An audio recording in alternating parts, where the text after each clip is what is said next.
Haleluya. Shalom Aleihim. Berjumpa lagi dengan saya pada perenungan hari ini tanggal 19 Agustus 2023. Saudaraku yang terkasih, kembali kita membaca syukur di dalam doa kepada Tuhan Allah kita, dan berilah senyuman dan sapaan kepada sesama kita.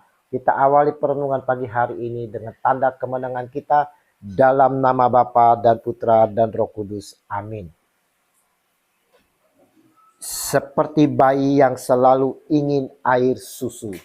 Bacaan liturgi hari ini diambil dari kitab Yosua 24 ayat 14 sampai dengan 29 dan Injil Matius 19 ayat 13 sampai dengan 15. Saudara-saudaraku yang terkasih di dalam kasih Kristus, setelah kita membaca perikop Injil hari ini, saudara, timbul pertanyaan di benak hati saya.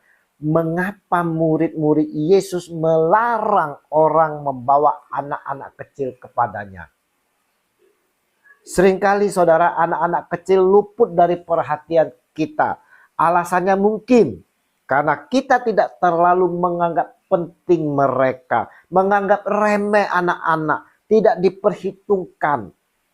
Itulah yang terjadi ketika orang-orang ingin membawa anak-anak kecil kepada Yesus. Murid-muridnya memarahi mereka. Para murid Yesus menganggap bahwa Yesus memiliki urusan yang jauh lebih penting ketimbang mengurusi anak-anak kecil. Kita lihat bagaimana tanggapan Yesus terhadap para murid yang melarang anak-anak kecil ini.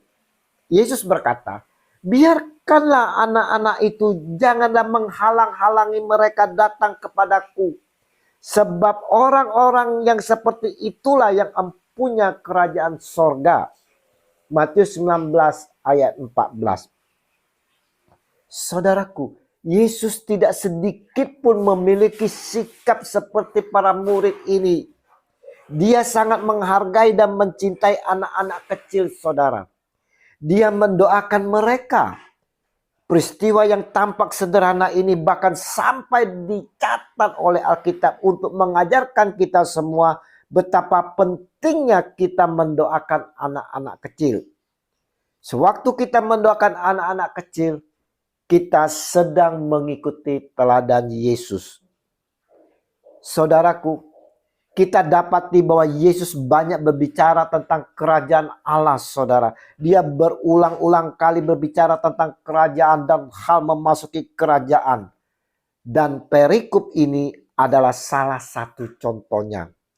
Setiap kesempatan pasti dimanfaatkan oleh Yesus untuk memberi uraian kepada para murid. Bahkan saat dia memberkati anak-anak. "Aku berkata kepadamu." Jika kita telusuri konteksnya, saudara, Yesus tidak sedang berbicara kepada orang non-Kristen. Yesus sedang berbicara kepada para muridnya sendiri. Dia menyuruh para murid untuk membiarkan anak-anak itu datang kepadanya. Why? Kita bandingkan dengan ucapan Yesus berikut. "Aku berkata kepadamu, sesungguhnya barang siapa tidak menyambut kerajaan Allah seperti seorang anak kecil, ia tidak akan masuk ke dalamnya." Markus 10 ayat 15.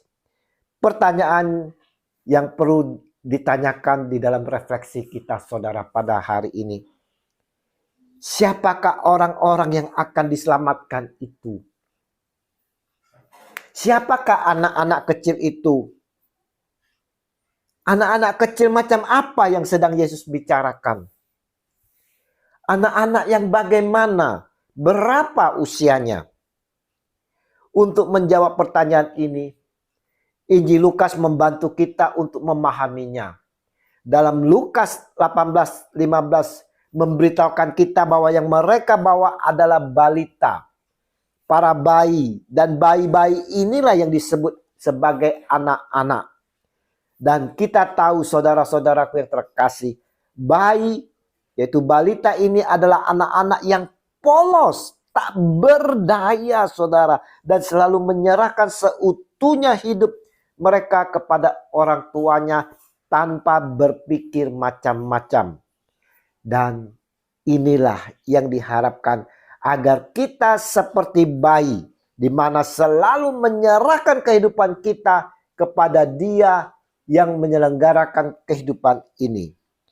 Dan jadilah sama seperti bayi yang baru lahir, yang selalu ingin akan air susu yang murni dan yang rohani, supaya olehnya kamu bertumbuh dan beroleh keselamatan.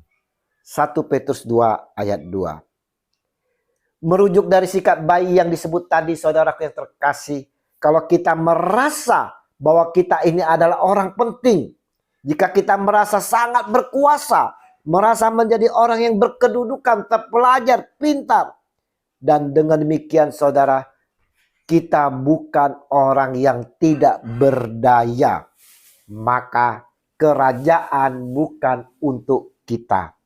Kerajaan diperuntukkan bagi mereka yang menyadari bahwa secara rohani mereka itu tidak berdaya. Tidak berdaya seperti seorang bayi. Yang menyadari bahwa mereka sepenuhnya tergantung kepada kemurahan dan kasih karunia Allah. Yang menyadari bahwa mereka tidak memiliki kekuatan, saudara, untuk menjamin kesejahteraan kekal mereka.